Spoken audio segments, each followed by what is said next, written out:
actually live. Okay. So if there's anybody out there that's watching that's seen the event, so of course they're hearing what we're going on right now. So I hope you don't mind I ask a quick question. So this is the problem I had the 2 times I did it. If there is somebody that's watching, how do they get in? Like, how do I have to invite them, or how do they? that I'm not 100% sure on yet. So that's why we're going to play it by the cuff today. Fair enough. Because after I got off both of those times, there were people like you were trying to get in one time, or maybe even twice, and I didn't know because I was on here talking either to myself or with people. But oh well. Yep. Oh, I know. It was the day you were doing the coil. I was trying to get on with you, and of course, then I don't know if I was going the right way with it or not, but yeah, it was pretty crazy. I have just walked in the house. Of course, if anything could go wrong on the morning, I'm trying to get some crap done. It's going to go today, so you're going to have to excuse me just for a sec. That's fine, man. Do what you got to do. How's everything been going? Fantastic. I can't complain. Good deal. Good deal. That was a great build last night, man. I love the nickel one. Yes. Thank you. Thank you very much. I've been getting into the temperature control stuff, and of course, I've been strictly doing it on tanks, but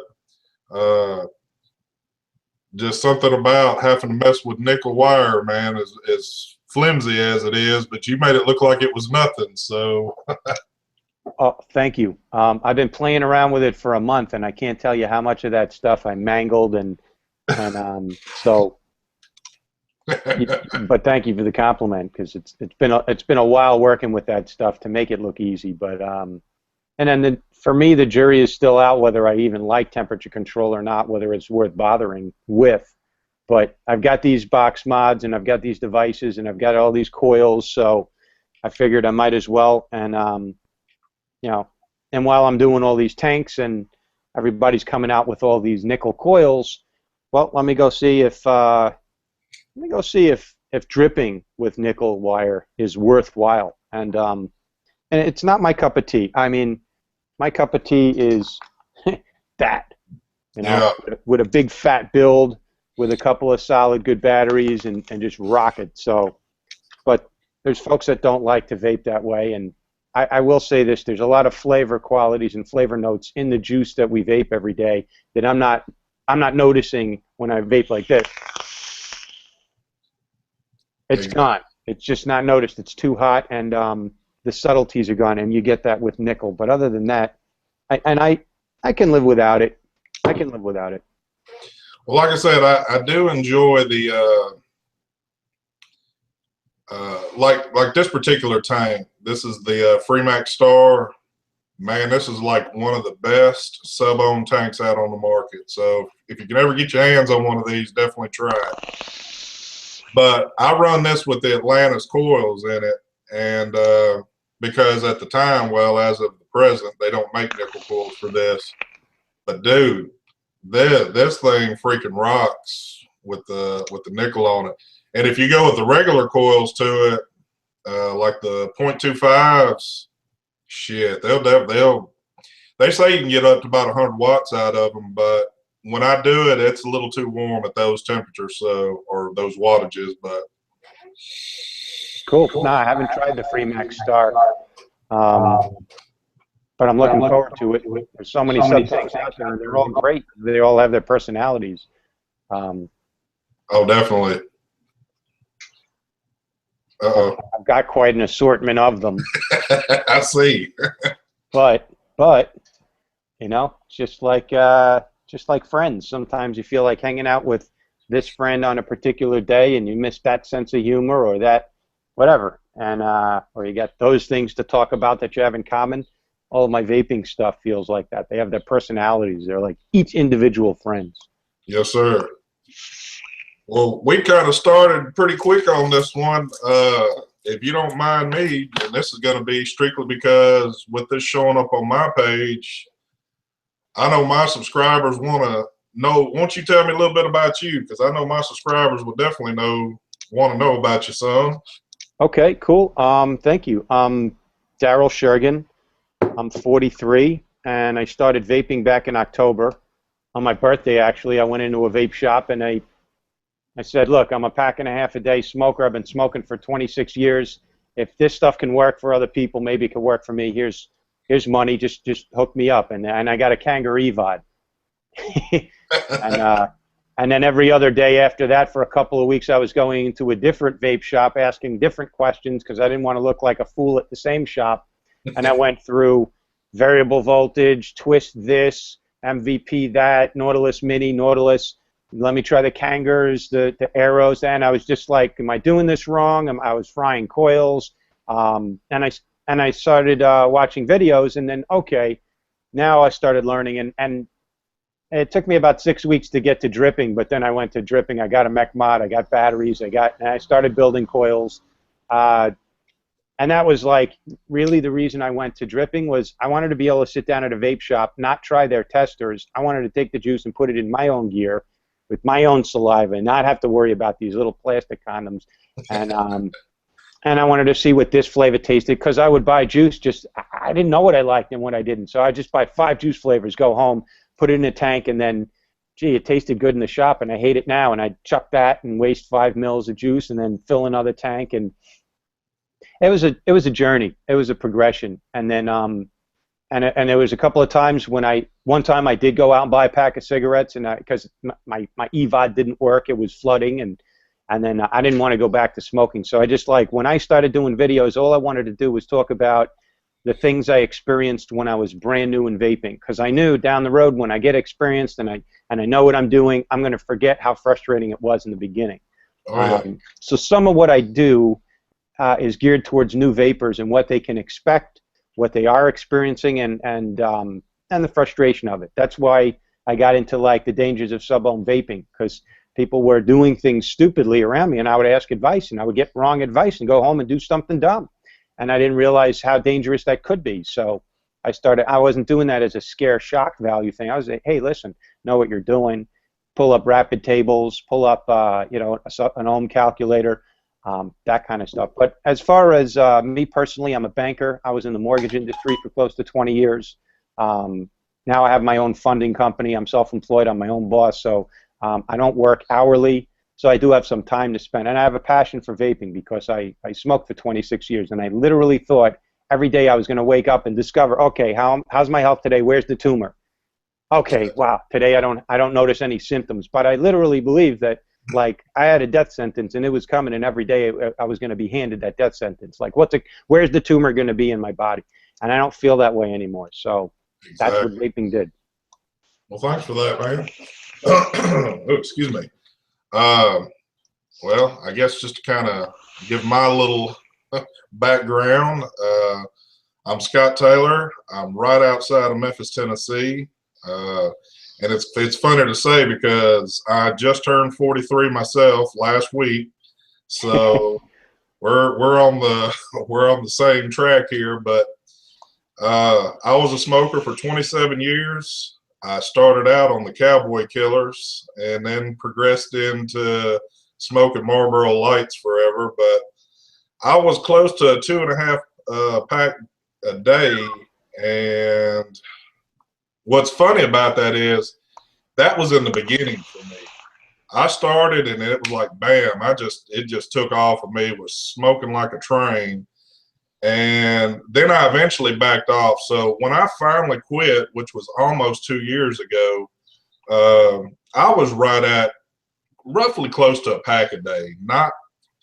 I'll tell you what, during the week, it was less than a pack each day. But like when the weekends would hit, have a little bit more time, it was easy to go a pack, maybe a little bit more. So just whatever. But I had a guy up at work. I got one sitting right here. I think I was messing with you the other day. Guy was walking around, had one of these right here. I was like, dang, that's pretty sharp right there. He told me where he got it, and I thought about it a little bit, and then I went up to my local vape shop, went in there, they hooked me up. I had just bought a brand new pack of cigarettes, and to this day, it still sits there in my truck. That's my little That's my little thing of saying, hey, I kicked your ass right there, but I'm not going to pick you back up. But so I started off on that, and what's so funny is I went with something like that for probably a year and a half. Oh. It's only been roughly since January since I've jumped into doing my first setup was this right here, bigger setup. Okay. Is that a Vamo? No, that is actually the SVD 2.0. Oh, okay. So that had the Evolve DNA 20 in it, and that was my Nautilus Mini. So that was my first kind of big boy tank, but not sub-ohm yet. So, and it's so funny. I don't even know. I don't have a battery in it, but yeah, but back in the time when that was out, that was the shit right there. That was exactly. like the height. I remember seeing videos from Indoor Smokers, and he had that, and I was like, wow, I gotta get one of those. To be honest with you, when I seen that, that's about one of the first places I seen it on, was him having it. I was like, oh shit, I gotta have it. So so progressed into that, and then it was kind of like at a point that wasn't doing it for me anymore. And then what turned into getting off cigarettes and thinking I was using this as my tool to get off cigarettes turned into a hobby. And it was like, you know what? I love vaping. I enjoy doing it. It's a great hobby, and it's just kind of ventured in from there. So, but yeah, I've acquired a decent amount of stuff, and it's probably every week I keep acquiring more. So, but like I think I told you the other day, I'm more into the tanks than the rebuildable stuff. And there's something every time I'm like, you know what? I'm gonna buy a kit. I'm going to just start doing it, the hell with it. But I don't know what's holding me back from doing it, but I got to start because I want to do everything in this. So. Yeah, man. I mean, good tanks like exist on the market now weren't around when I started. I only started back in October. It's only been 9 months. But the best of what was out there on the market at the time was the Nautilus from Aspire, and then Kenger had a line with the Aero Mega, might have been like that, and the Giant and those, and they weren't cheap. They were 50, 60, 70 bucks, depending on where you got them. So I just figured, hey, listen, if I'm going to go and do a tank like that and invest in that, and then I'm locked into that experience, why don't I just try this dripping where it looks like for 20, 25 bucks I can get a dripper and then just build and practice. But it's worth it, and you really then start to tweak how you like to vape, how hot you like it, the airflow where you want it, and I wanted more control over what I was doing. Also, I noticed like the coils, the way they come pre-made, there's still somebody else making them, and I just wanted to do, okay, let me get this stainless steel wire or this Kanthal wire and organic cotton, and then that's it. And there's nothing else going on, nothing else involved, no manufacturing process. It just seemed simpler to me. So it's a little bit of effort building those coils, but you get that anybody can do it. It's really not that hard. Well, like I said, what I like to do too is get online and try to find somebody that, because a lot of people that do the videos have been making coils for a while, and there's an aspect to it that they'll leave out. Like they'll do something real quick, and it's like, whoa, whoa, whoa, whoa, what the hell did you just do? Because I missed something here, and I've noticed on your videos, you're going through the whole process with it, so you're not leaving shit out. So for somebody that has never, wrapped a coil in their damn life, they could watch your video and say, hey, I can grasp that right there. So thank you very much. It's perfect, man. Because I could edit down a 17-minute video to probably about 4 minutes if I just wanted to state bullet points and then show you step by step. But then you're right. That's all that stuff in between that I was like, well, how did you get from there to there? And it keeps doing this on me. And exactly. That's why I do it. And it's not for everybody. And I've started to edit a little bit more, just some of my videos to try and clean them up. But I also leave that in there for the experience. And thanks for noticing that, because it's intentional. It was the stuff that I was like, wait, if from point A to point C, I want to see B. I want to see the ugly mess that was between there. So thank you, Richard. Definitely. That, like I said, some of these people, they just seem to forget, hey, you started somewhere too with this. And if you're not seeing it from A to Z, you're missing a few little pieces in there. You know, hey, I can wrap something, but then when I'm going to install it on the deck or whatever, and then bam, you know, nothing's going on.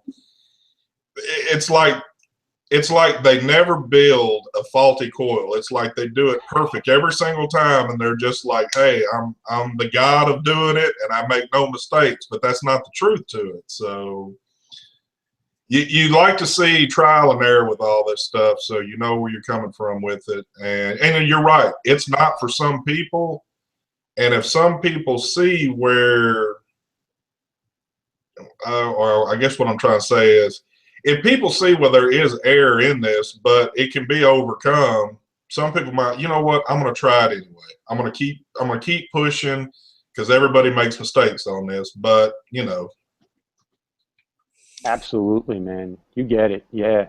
And you know, it's a progression. Everything in life is a progression.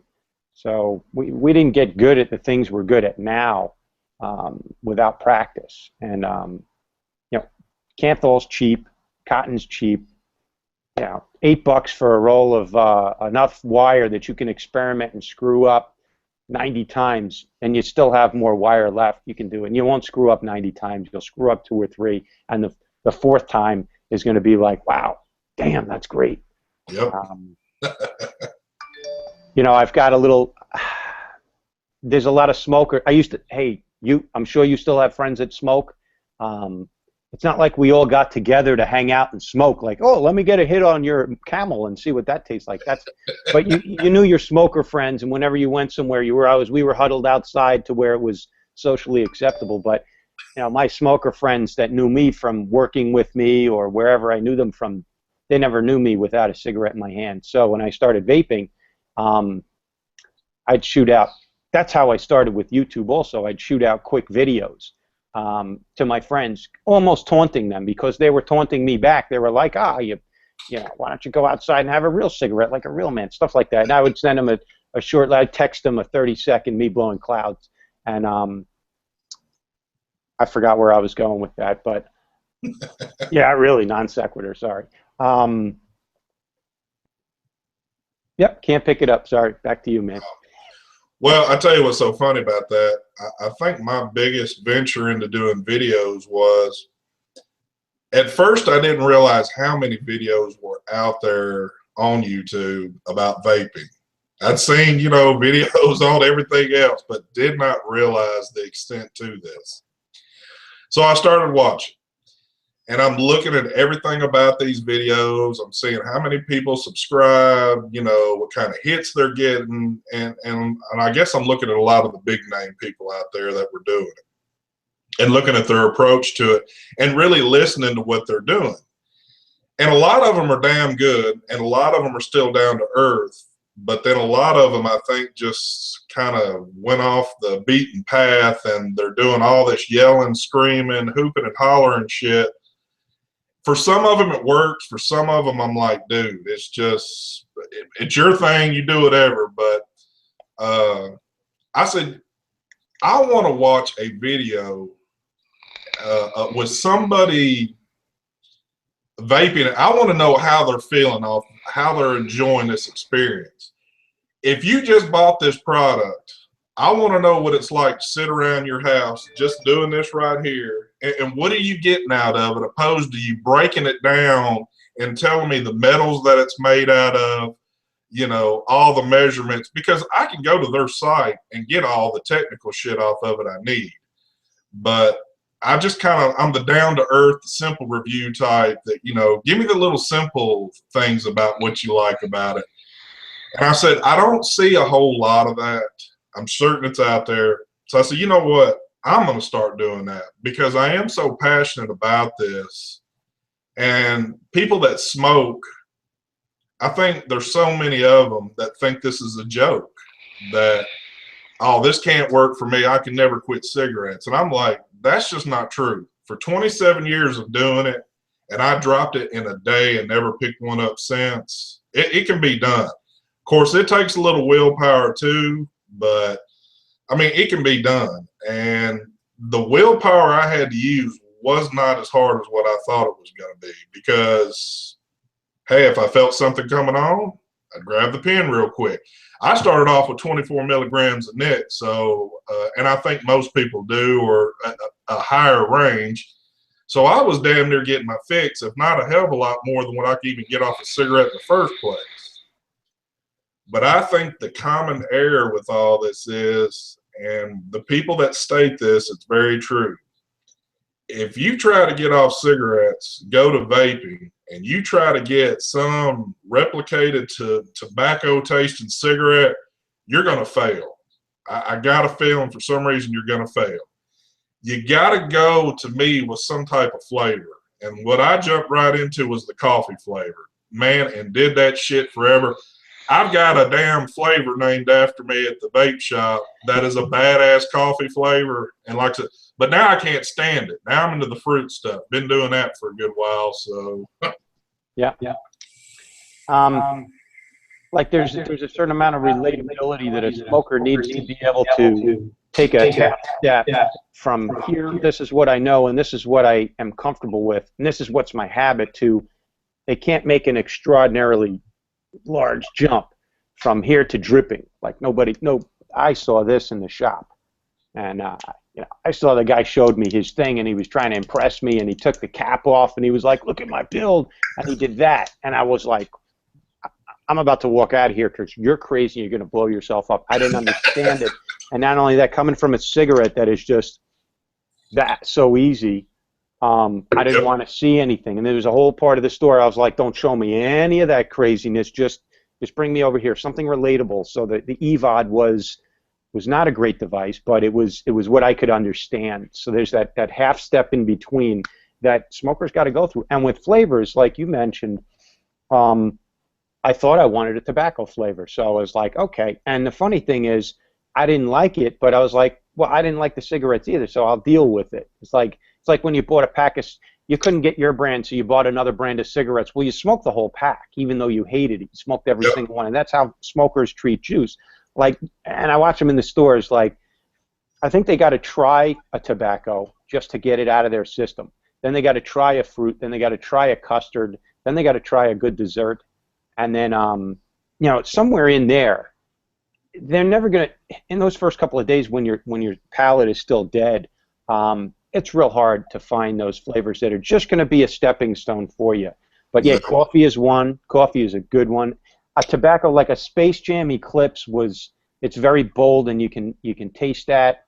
That's one that I recommend to smokers, that they get that they get something that's Anti-Lock from Reserved is just a really bold fruit, like fruit punch, and even if you don't like it, you can handle it, and it's so vastly different from smoking. I find a lot of smokers will vape through a bottle of that, and by the time that takes them about a week to 10 days, then their sense of smell and taste is woken up a little bit, and then they can try other things. But well,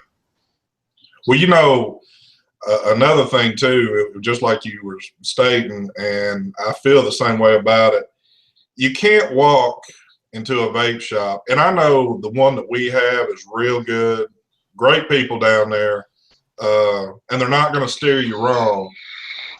But if you were to walk into maybe some certain shop that somebody's just trying to make a buck off of you, and if y'all are listening out there, you can't do that. You can't walk in there and buy this off the shelf the very first thing you get, because it will be a paperweight at your house. You gotta do baby steps on this stuff. And like I said, this little spinner tube with a pro tank tube, I mean, this, as small as this crap is right here, I cannot believe as long as I went on this and enjoyed this. It was doing it, and I was getting a lot more off of this than I was getting off a damn cigarette. But flavor-wise, like I said, doing the coffee forever, man, I mean, you're talking, it's been since January since I just switched over doing the fruit stuff. So, man, you're talking well over a year into the coffee. Now I did my coffee in different ways to kind of jazz it up a little bit, but all in all, but I love coffee too. I mean, I drink coffee like it's going out of style, so it was perfect. But when I got in, I was thinking the fruits are going to be too much. I'm not going to enjoy things with fruit, and well, I was proven wrong on that because when I got a hold of it, I'm like, hell yeah. I go in cycles. I'll do like custards for a while, and then I start getting tired of them. I stop tasting all the things I loved in them. It's palate fatigue. You get if you ate your favorite filet mignon every day, you'd get tired of that after a while too. It's just human nature. It's part of how we're wired. I think the brain, as a caveman, if you only ate like venison, then sooner or later you run out of food, and your brain wants to make sure you go find other sources of food before you starve to death.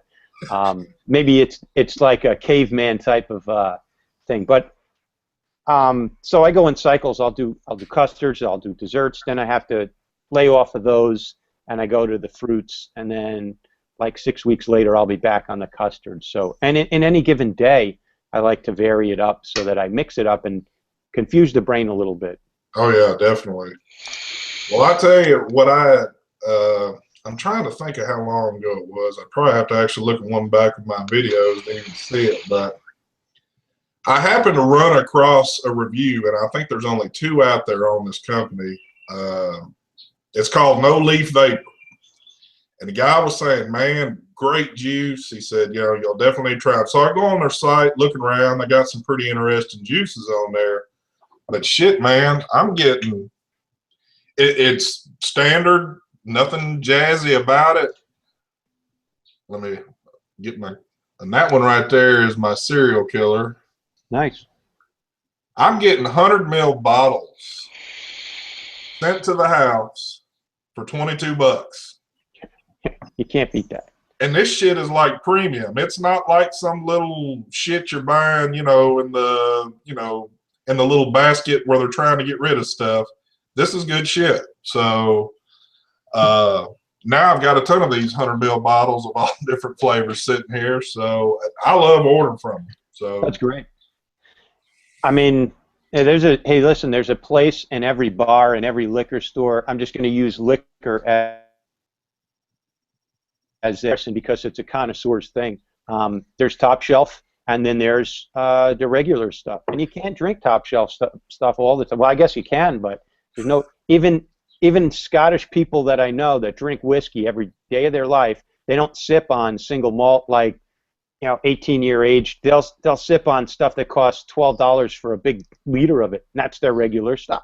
Exactly. But then every once in a while they'll sip on the premium stuff. And with wine drinkers as well. Because if you drink $100 bottles of wine every day, then that would grow. You'd grow accustomed to that, and it would hold nothing special. So you drink $10 bottles of wine for the most part, and then every once in a while you try a $50 or $100 as a treat. And that's how I treat vape juice. I get stuff like, what do I have here? And I'm going to have to try that No Leaf Vapor, but like White Label has a couple of really good custards. They have a straight up vanilla custard, and they have a strawberry and cream. And it's affordable. It's like $30 or $40 for 120 mil.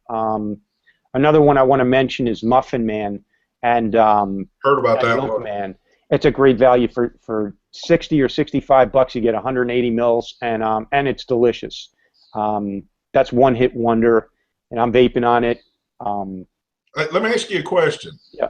On the I've been seeing a lot, and I almost ordered some the other day from I think Element Vape has got the Milkman, one that comes in the little carton and all that. Yep. I think they have a 30 ml bottle for like $16 or something like that. I've been seeing a lot of videos on it. Of course, it kind of sucks that I'm not sitting here to actually taste it, but they say it's pretty good stuff. So I think they only sell it in 180 mil big bottles in that canister, and it comes with 2 little unicorn bottles. I'm looking here if I have. I know I have it somewhere around. I was vaping on it this morning, but yeah, it's good. Milkman is strawberries and cream, and it's just phenomenal. It's so yummy. I'll vape on that for 3 or 4 days straight, and then I have to put it aside because I don't want to get sick of it, and then I'll come back to it a few days later. But I'm still on the same 180 mils I bought a month ago, and I'm about 3/4 of the way through it. But it's great stuff. That's Milkman from them, and Muffin Man is like apple cinnamon cake. It's awesome. So if that's a flavor profile that you're into, yeah, and it's out on Facebook and in all the groups, and there's a reason for it. It's very good. It's not just hype. It's worth it. They sell it, and what's funny is they sell it at the local vape shop for the same price, $65, as you can get it online. So I guess the markup on that comes from wholesale when they buy it, but at the vape shop they get a lower price to purchase it. But it seems like they have a pretty much flat $65 suggested retail price everywhere.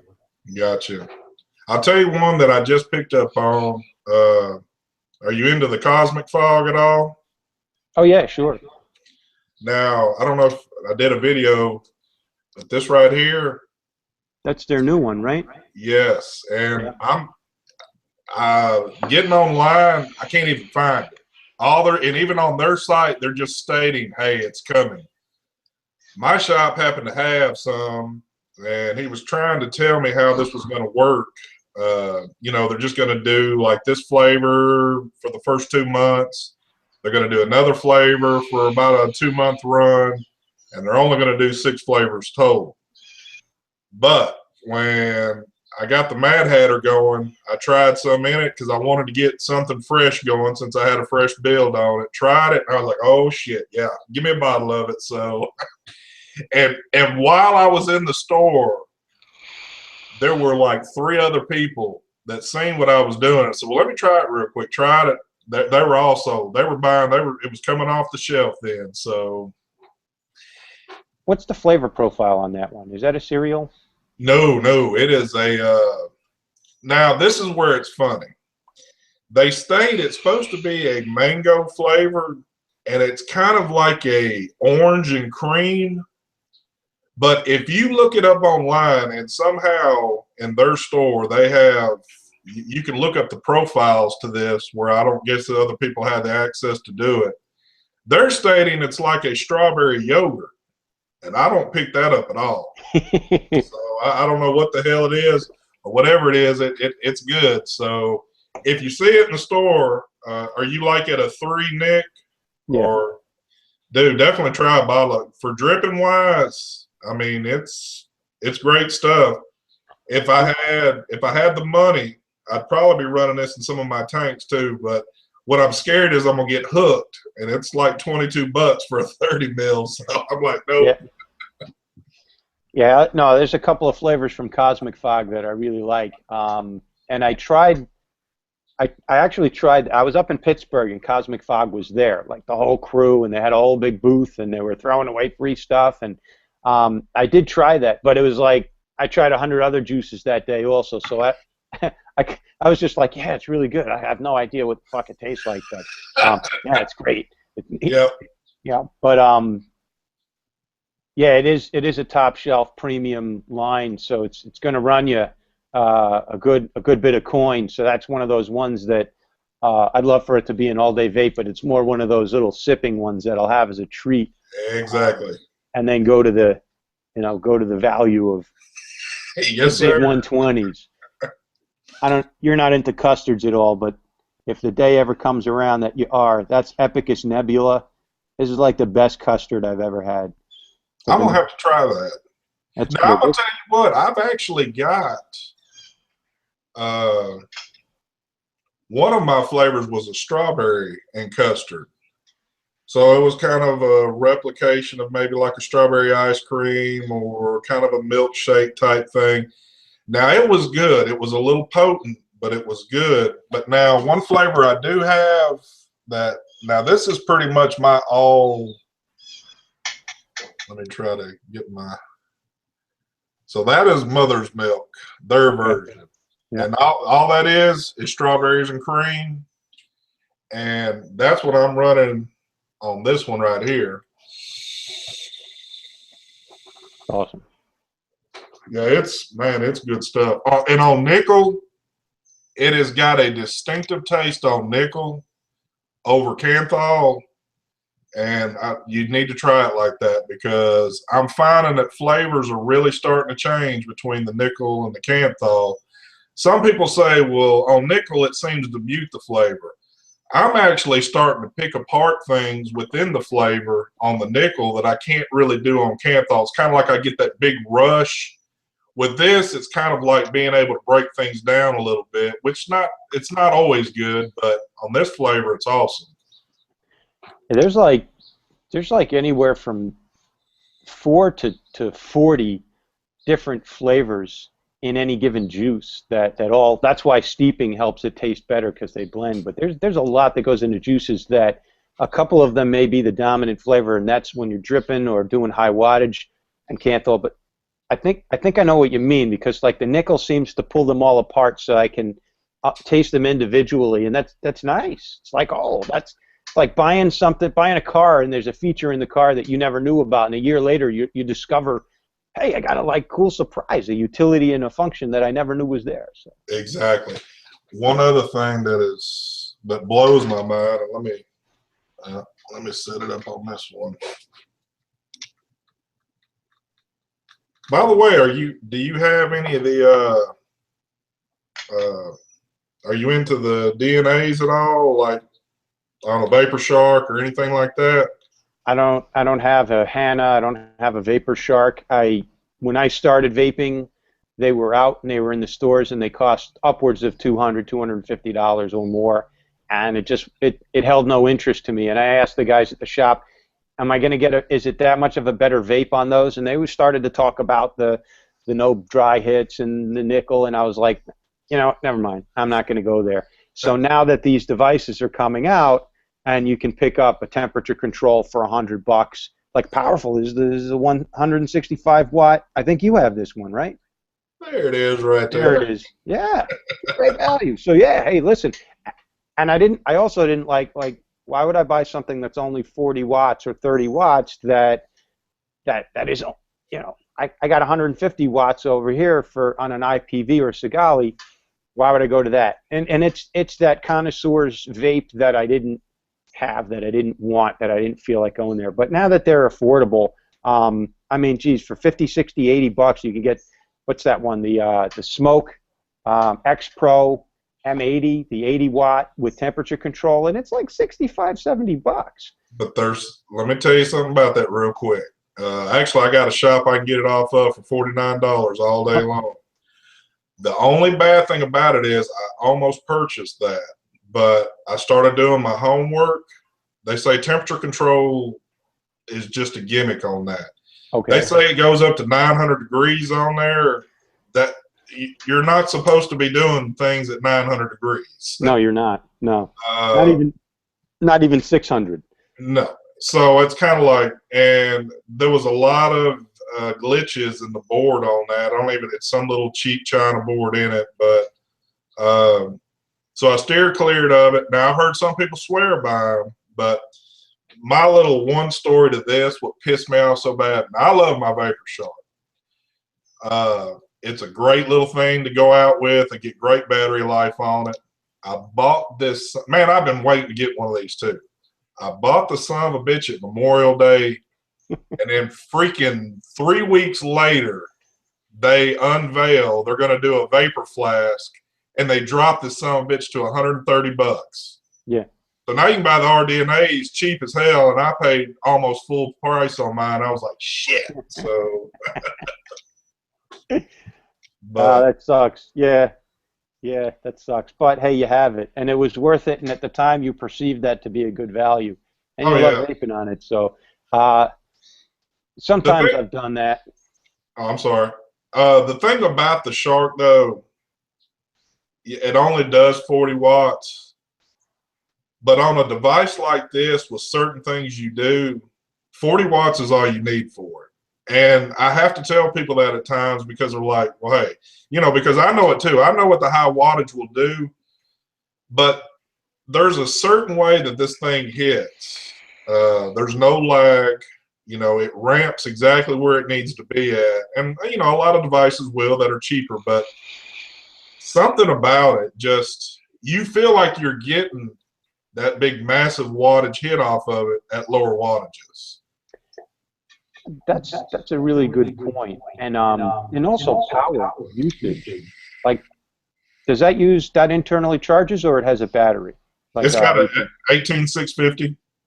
How long do you get vaping on that steadily with one 18650? I can probably go a day and a half easy. Yeah.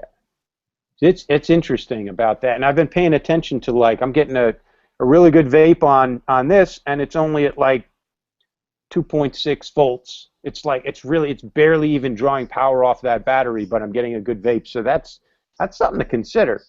You know, buying batteries every 3 months isn't cheap either. So with these devices, they draw so little power, and you get that good vape and the flavor. And I'm trying really hard to like temperature control and find its merits, and that would definitely be one of them. I'll tell you another good purchase I made. I never thought I'd get one of these little. Froze up there a second. Is that the IPv3? But I bought the little Pro, the 60 watt. Oh, okay. Oh, you still there? I'm here. Okay, I think we had a lag for a second. But man, this little thing right here, it runs its butt off. So, you know. Which device is that? This is the MVP Pro 60 watt. Oh, okay. Oh, that just came out. Wow. Yeah. So this one came in a kit with I'm looking real quick. Oh, this one came with a kit with that little iSub G tank. Okay. How's that? I'm not too happy with that one. It sounds like a freight train when you're hitting off of it. It's loud as hell. Did you ever have an Innokin iTaste MVP 2.0, the 11 watt box? No. My first. Go ahead. And that was good, but the tank it came with was just such an awful festering turd. So I put the tank aside and got like a different tank for it. But I think Innokin does really, really good box mods for what they are, for the power and the safety and, you know, their quality. Oh, they're built like a tank, man. I mean, you could bash somebody's head in real easy with this. So, my first Innokin product was the SVD. So, and like I said, it's been a good one. So, I thought they were out of the race for a while because everybody started coming out with all these higher power, higher wattage devices that were not that expensive, and then it's nice to see them back in the race very well, very strong. And hey, listen, most people don't vape like I do. The majority, the bell curve of people vaping are using that guy right there, the Kanger Subtank Mini, or or the Atlantis. And so I have to remember what I like is the minority of what vaping enthusiasts are doing. But you get a great vape. I've helped more smokers quit smoking with that tank right there. Yep. Kanger Subtank Mini, and it's so awesome. And then there's a next step for them when they want to get into rebuilding. But you get a great vape off that tank. Well, you know, another good one that Kanger did, and actually I started, was the Nano. And that was the smaller version, you know, of this one. The only thing that was sucked on this one, it's got a 3 mil tank, and it's like if you take one draw, the juice just goes whoop. So, yeah. But with the chimney being shorter to it, the flavor is, it's surprising to say, you can probably get the best flavor off the Nano of any of them, but you just can't get the juice capacity. And the airflow on it is just a little bit more restricted because it's just a smaller setup to it. So it feels like you're having to pull a little bit more on it, but opposed to something like, of course, I got them all day. I got this Delta 2.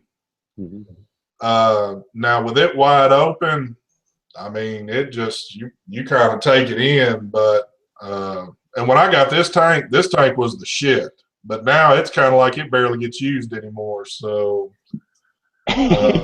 I have one around somewhere. I don't even know where I put it, but you're right. It was the shit when it came out. It was like, wow. Because it came out maybe around January, I think I first started seeing it, and that's when Kanger and that's when the Sub-Tank and the Atlantis were having those were the two. And then the Delta 2 came out, and it was like, oh, I can rock this at 60 watts. You can't do that on the Sub-Tank or the Atlantis. But now I don't even know where it is in my household. But I really like the way Joyetech has come back in the market also. That Ego 1, that's a great setup for a beginner. I haven't messed around with the EVIC, but it looks sexy, that thing. It's cool looking. But like I said, I keep up with so much of this.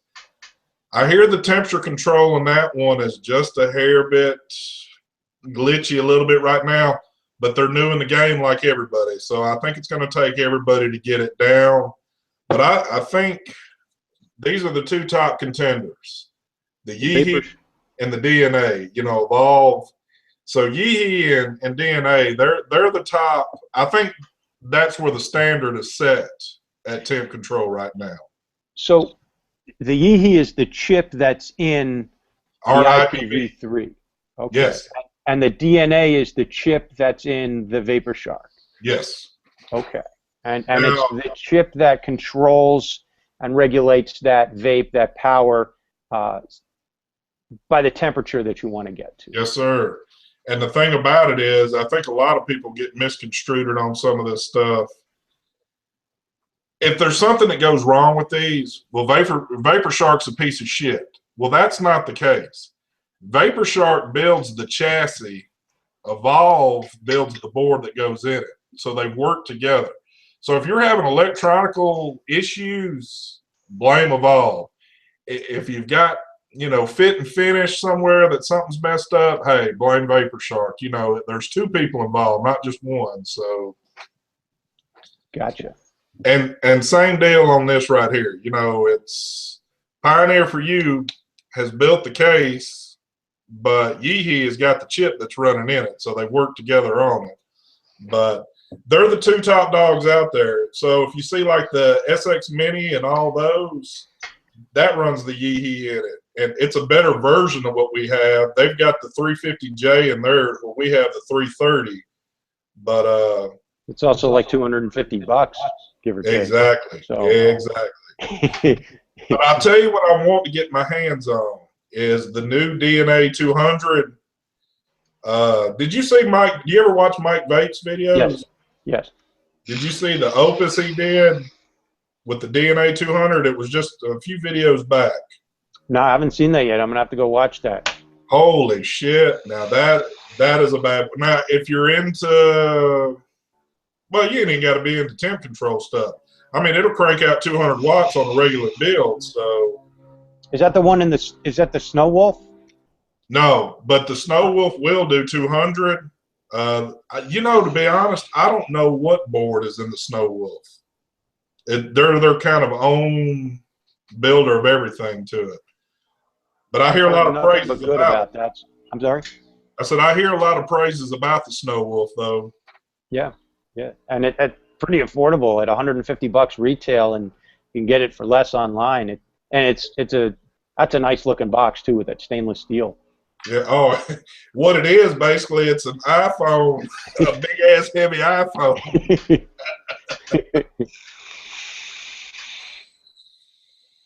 Very cool. So, what's your favorite thing going on right now in vaping? Like, what do you think is the most exciting thing you've seen recently in vaping evolution?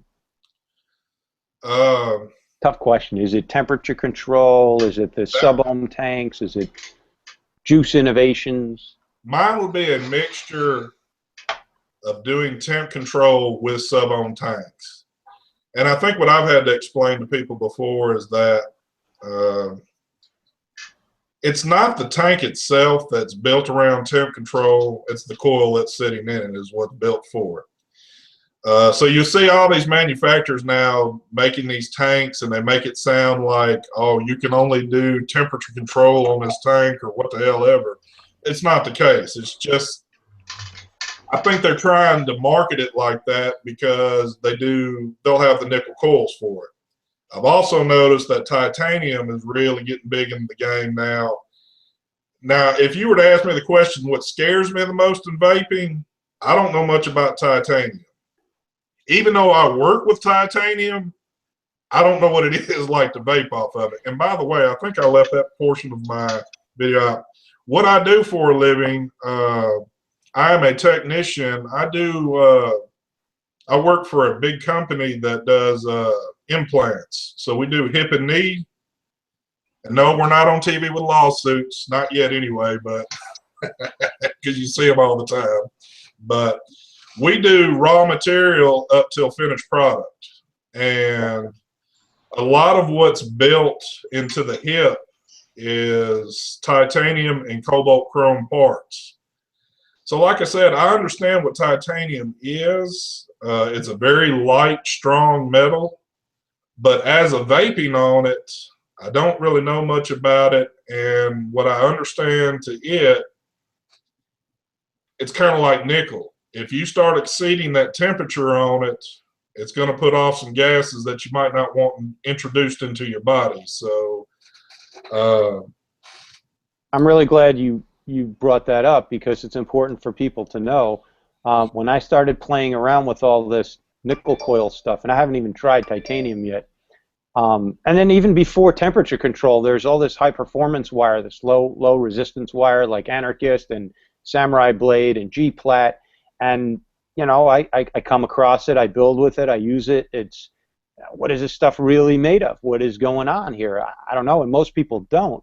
And then you get on like Reddit and you get on some different websites and you start reading, and then there's the shock value of, oh yeah, stay away from that.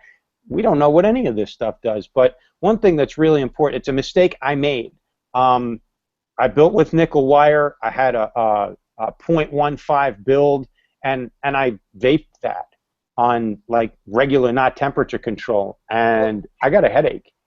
And I'm glad that's the worst. And I was like, it wasn't instantaneous like I did the, you know, action and reaction. It was a little bit later, within a half an hour, I had a bad headache, and I was like, I wonder if it had anything to do. And then I started, like, you know, I did an ignorant thing. I did something. I leaped before I looked, and then I started checking out. Oh, you can't do that. So I make sure in my videos now, and whenever I talk about nickel, don't dare use that stuff without temperature control. We don't know what the temperature really is. I've read a lot of different things. It's 600. Is it 800? Is it 400? Don't know. But the main thing is there is a danger there. There is a risk. So, you know, without temperature control, you're absolutely risking yourself of you know, coming around harmful toxins. exactly, and that. Who knows if at lower temperatures it's safe? What really is safe? Does the FDA define safe, or do I even want to be safer than that? And then the end of the story is, well, smoking was never safe to begin with, so all of this shit can't be any worse than that. But you know, if I got to make a switch and I'm trying to be healthier, you know, how far to that extreme do I want to go? Uh-oh, you still there? It's funny because you got this "you're about to talk" look on your face, and then the screen froze, so I got Scott there in mid saying something. I don't know if I'm cut off or still on, but can't hear you. I think you can agree with something. Oh, there you are. Okay, there we go. My testimony to all this would have to be. Uh-oh, froze up again.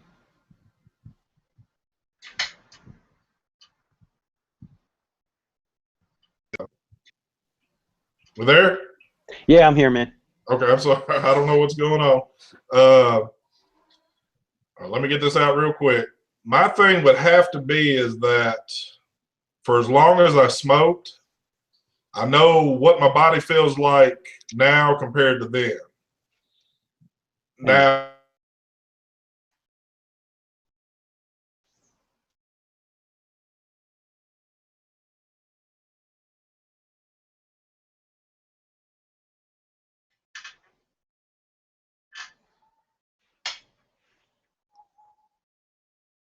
of course, I'm what? I know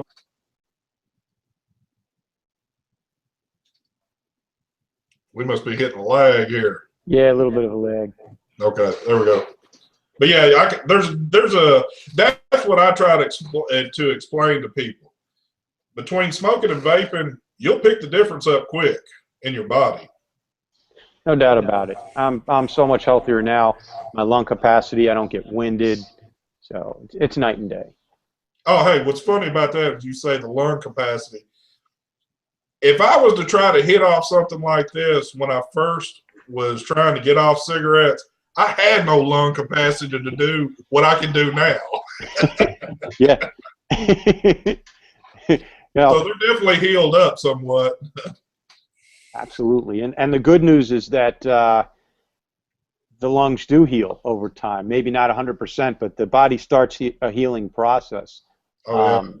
Up the water, take your vitamins, antioxidants, more fruits and vegetables, give your body the tools it needs to regenerate, but it heals. Oh, definitely. Well, what is your biggest thing that you're probably into with everything that's in the vape world now? I know what you're going to say, too, I think. I'm just excited about the high quality and affordability of products out now that you can get. I mean, it almost feels like we're overloaded and swarmed with different choices to make, but that's a good thing because there's, for under $100, you can get, there's so much of a wide variety now of great things, even things that were $150, $160 when they first came out, like the IPv3 original one and the Sigali 150. You know, the prices have come down on some things that are just so reliable, and also looking up. All right, aside from me personally, I'm really excited about the quality of a starter kit for somebody to buy. That's maybe the next step up, or if they want to jump that hurdle and not start with an EVOD, something that's not too scary but high quality, like the Ego One or the EVIC or the iStick 30 watt and the Kanger Mini, the Subtank Mini, $80, $90, and with juice, and that's right there. Or the Atlantis, I'm so excited about the fact that a smoker for less than $100, because that's what it would cost for a carton of cigarettes around here. That's how they can get a vape that's going to say, oh, this is not a Logic, this is not a gas station garbage, and that's exciting to me. Let me ask you something. When you got out of smoking, I know New York is probably a lot higher on what I'm having to pay on stuff. What was a pack of cigarettes costing you when you got out of it? $10, $9.80 or something like that. It would be a $10 bill, and I would get some change and throw that in like the donation jar or something. But it was, you weren't buying a pack of cigarettes that was a premium brand. I smoked Marlboro Special Blend Reds, and it was $10 a pack. And then I would get all happy if I went up to Pennsylvania and I got them for like $6 a pack. So I'd stock up a couple of cartons. But yeah, it was. So we're talking $400 to $450 a month was my smoking budget. So I had some budget to spend on vaping stuff. Oh, exactly. And I never begrudged the store for making a little bit of profit, because I'd say, well, the difference between this and that is one pack of cigarettes. What's the difference? It would have been ashes in my lungs anyway in a day. So $100, you know, nobody can tell me. They try all the time, but people are like, I can't afford to vape. Well, okay, well, you're smoking, so you can't use that logic. Exactly. Because you know what I'll do? I think my wife at first was probably getting a little upset with it, but over time, I don't think she really cared. She's just happy I don't smoke. But I guess, you know, doing this right here, this was so cheap because juice was lasting me forever, because in a 1.5 mil tank, which is nothing, juice will last you forever pretty much. The battery on one of these, I could get easy 7-8 months out of before it would start crapping out. A battery runs you about $35. So I was doing good, but then I messed up, stepped up a little bit, and then started seeing all this stuff out there, and I was like, oh, crap. But it's right. For what I can buy, a tank would be a couple of packs of cigarettes, and that's it. And, you know, tank will last me a long ass time. So, but it is true now. Down here in Tennessee, and I even thought this was high. Cigarettes, when I got off of them, were running just a little over $5 a pack. So I wasn't paying what you were paying, but still, when I started smoking, I mean, I was getting cigarettes for like $1 or maybe a little over $1 or something. So, Yep. And then, time value of money. It's not, hey, listen, I was 27. Actually, you've been vaping for a couple of years, so that was close to 30 years ago. So $1 30 years ago meant more than $1 today. So I calculated it out that with inflation and everything, I spent over $100,000 on cigarettes. oh yeah, In my smoking habit. That's a lot of money. Hell yeah, it is. That's a house in some parts of the world. That's not up here, but but in Tennessee you can buy a house for $100 grand. Oh yeah, definitely. But the funny thing about that is, you spend all that money for ultimately just putting you in the ground quicker. Yeah. Well, that's not funny, but you're just contributing to the quicker death of you, pretty much, is all you're doing. And hey, I watched my old man die of this. He smoked for 40-something years, and while he laid in a hospital bed with hours left to live, here I am running down to the lobby every couple of seconds, getting me a damn cigarette in. And it's like, what the hell are you doing? But, people don't understand. Because my kids always used to be like, Dad, will you please quit smoking? At that point in time, it's like, you don't understand the addiction. It's worse than a drug. I mean, it is a drug, but it takes control of you. And I think that's why I'm so passionate about doing this, because I never thought there was anything in this world that would get me off the cigarettes.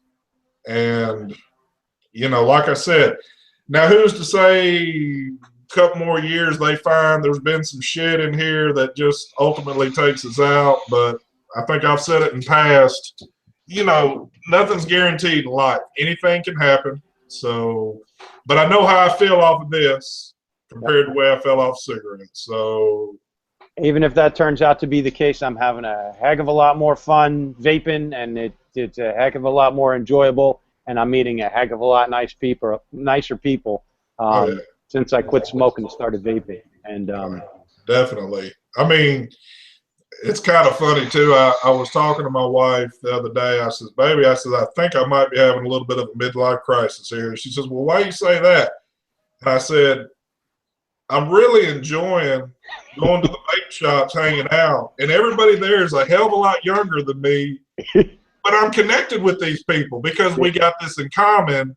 But they're all cool as hell. They love to hang out. They don't care how old you are or whatever, but she's like, no, I think if you were doing something else, you might be having that, but you're enjoying the company you're hanging out with. And it is, everybody, it doesn't matter how old you are. It's like having this right here puts you in a group of people that you can be the biggest asshole in the world, but say I just met you, we got this in common. There's things we want to ask each other about stuff like this, so we're courteous to one another, and it turns into a whole other spectrum of things. Yeah, I have noticed that, and it's fascinating to me. Yeah, it is. And like I said, it's turned into a full-blown hobby with me now. I enjoy doing the videos. And another thing I was trying to say about the videos, the approach I was taking with it was to do, more of a simple thing, but a lot of it too was to really stress to people that this is about the best alternative out there to quit smoking right here. It's not gums, Chantix that you want to kill yourself, anything like that. I think this, and being open-minded just a little bit to it and not being scared of it, because I was a little nervous going into a shop thinking this is not going to work, this is not going to be the thing, I'm fixing to drop some money off. But damn, it did it. And I'm getting long-winded here. My other little short story to this is, and I think it's educational. Back in 2010, I bought one of the first Blue Sig starter packs. So it came with the little plastic box, the few cartomizers, all that shit. And I was thinking, okay, I'm going to make a run at this. I'm going to quit smoking. I started doing it. It tasted like shit. I basically had cut my cigarette consumption down. But, you know, I was thinking, okay, well, I've done good. I've only smoked 2 cigarettes today, and I've been, you know, doing this a little bit more. After about 3 months, I got sick as hell. Wasn't from that, but just got a real bad, deep, like bronchitis and all that shit. Soon as I got better, the first thing I wanted was a cigarette. Started smoking, never messed with it again. It sits in my garage to this day, covered in dust, and just, I'm surprised I ain't thrown the damn thing away. But something I've stressed to people is don't buy cheap shit. Even if you're buying a starter kit, buy a little upper end starter kit, or you're not going to get the pleasure out of it. You're not going to get the full effect of what it'll do. You're going to get a big headache and say, the hell with this, cigarettes are easy. So that was my long preaching thing. That was awesome. And you know, I've had a lot of friends that thought they tried vaping, but they really didn't. They tried those things in their lower end. And I believe, listen, we all know that those companies are all owned. Each individual company that puts out a Logic or a Blue, they're owned by the tobacco companies. It's a product that's a joke. It's designed to fail. It's designed to make you think you tried an alternative and then run right back into the arms of your beloved cigarettes. So every time anybody buys one of those, they just chuckle. It's got to be the biggest joke in marketing history. And then you think you've explored the whole range of vaping. Those guys are crazy with those big mods, and I already tried that, and they're over on the fringe of insanity. So they think they've already explored it, and then it may take a year or two, because we all tried those things in the gas station when they first started popping up, and they were all festering little turds and didn't work. But I hear what you're saying is maybe that would convince somebody not to go and try something better that might work, and then they're going to go smoke for a few more years or forever. Exactly. Great points, man. Hey, we're just over the hour mark over here. I don't know if you wanted to keep going or wrap up, but I gotta find a way to plug my laptop in. The batteries. I'm not near an outlet, but if you wanna, why don't we do this? We had a great chat. I'd love to do this on a regular basis with you, if that's okay. Yes, sir. And we'll get better at this Hangouts thing. I'm sure there's a way to figure out if people are trying to get into this chat we're having. Now, I was looking at the bottom of my screen, and I've noticed we've had a viewer or two popping in and out, but I mean, I don't know where the option I'm not knowing to this. Let me ask you this real quick. When you did your video the other day on the coil build, and you were talking, I think with some guy named Ryan. There was Nick, and then there was Bill. Okay, Nick. Now, was this the same thing, like we're seeing one another kind of bouncing back and forth, and that was it? What happened was, you know how you sent me an invite? Yes. I sent him an invite. Now, I don't know how did you go about sending me that invite? Did you? What I do, right before I went on, hold on, I'm looking at I have got, at the very top of my screen, I've got a little toolbar. And there is where I can put my cursor on, it'll ask me to invite people. Okay, so that little guy, the picture of a person with a plus next to it. Exactly. So you invite people, and then so you have to know who's out there that you want to invite. Exactly. What's interesting, after I got off of that coil build workshop, and by the way I recorded that, you see how my face is down at the bottom of your screen? Yep. It didn't record those guys. There were, on my thing, it only recorded my face, but there were actually 2 guys down there, and I would have loved to have that on my video so people didn't think it was just me over there talking to myself. But all right, so that's one way of doing it. Then when I got off of that Hangout, a bunch of people, like I went back to my Google Plus, and there were comments on the video, like in YouTube, there were comments, like people trying to, like you had made a comment, and I don't know where you were looking that you made that comment, like live while it was going on. Was that in Google Plus? What was your experience at that time? When I was trying to access you, which is funny, I clicked on, like, I went to your page. It showed that you had a live video going. So when I clicked on it, it brought it up to basically the screen I'm looking at. But off to the right of my screen, I had a section where I could comment. And I kept saying, add me, add me. And I was like, well, I don't know if he's seeing this on his screen or not. I didn't. And then there were a couple of people wanted to get added, and I would have loved to have them on. So I want to ask you to do something right now that's an experiment. Okay. Do you have a browser open with your Google Plus? Hold on. I think I do but I've made my screen wider. There we go. My screen's a little, so I'm going to drop it down. Okay. What do you want me to? I want you to go to that, like either your profile or the screen that you had open, that with your, not the Hangout we're in, but the other tab where you have Google Plus open, your profile, and then refresh that and see there may be those viewers that you see down at the bottom of the screen that shows you there's viewers. They may be in there trying to contact. Now, if you could go check that real quick. Okay, hold on one sec. Sure.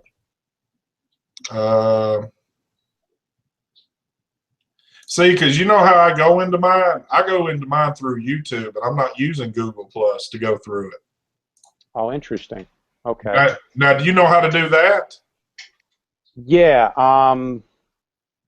Yes, on the left-hand side, and you do like a live thing. Yeah, you'll go to your channel. You'll bring that launches the Hangout also. Yeah, that's how I launched this broadcast off. So I didn't actually go into my Google. I don't have anything Google opened up other than the screen that we're on now talking to one another. Okay, so that may be something that we want to do to add people, because it was when I did my build video, it was me and this gentleman Nick out in Tulsa, Oklahoma, and then what I did for him to get into that was I started the Hangout, and I was on a couple of minutes early, and then I just went up to the browser and I copied that URL, and then I went into my Google Plus where it said, Quest for Vape is having a live Hangout, and I commented in there, and I pasted the link, and then he clicked on that and he was in, just like you and I are. And then this other fellow, Bill, he must have seen me on Google Plus that I was having a Hangout, and he clicked on that link and he got in. So I want to just make sure, like, the next time we do this, that I can put it out there and also have a way for people to add themselves in automatically. Because, like, we're talking and we're getting carried away, and you're thinking about what you're going to say, and so am I. And then, like, I'm not checking to see, is there anybody else over there trying to get in, because it doesn't come up in the group chat because they're not in the group. Well, I'll tell you what we ought to do. Listen to us two old guys. They call us OG, by the way. Two old guys trying to figure out the interwebs over here. Well, I'll tell you what we ought to try then. Why don't on the next go-round, so let's say we set this up again for next week, because I work third shift, I mean, these times are perfect for me. I don't have anything going on. Unless, I know you said you've got something going on for the weekend. My weekends are pretty flexible. I think we ought to try at least one time, and it maybe just to kind of get some other people involved, which would be awesome. We ought to really try maybe a Saturday night event at some point in time. Okay. Where you got more people out there that, I mean, I think a lot of people are probably at work, like, on a time that we're on right now, but if need be, I can use my mobile phone. I can use my cell phone as a hotspot, and I can do this anywhere. So this weekend I'm going to be camping with the family, but I think that would be pretty cool. As long as there's Wi-Fi or some kind of like satellite reception, I might be sitting in the woods. But well, I mean, and I'm not necessarily saying this Saturday, because I understand what it is for family time, and you might not. But like I'm just stating, maybe like one Saturday when you're free up on an evening that but because the more the merrier, of course. It's the kind of thing, if we do it on a regular basis at a set time, a set day, then I think it'll grow organically. But I had a lot of fun doing this. My battery's down to 4%, so my laptop's going to quit on me any second now. So I'm going to sign off if that's all right with you, Scott. Don't be upset. No, we're good. We're good. And like I said, we're communicating through text too, so we'll get it all set up. All right, awesome. Hey, thanks for doing this. And then, hey, when you get that video on your channel, I'll make sure to go ahead and add that to one of my playlists, okay? Definitely. And we'll do it kind of like that. All right. Hey, great talking with you, Scott. Have a great day, man. You do the same, man.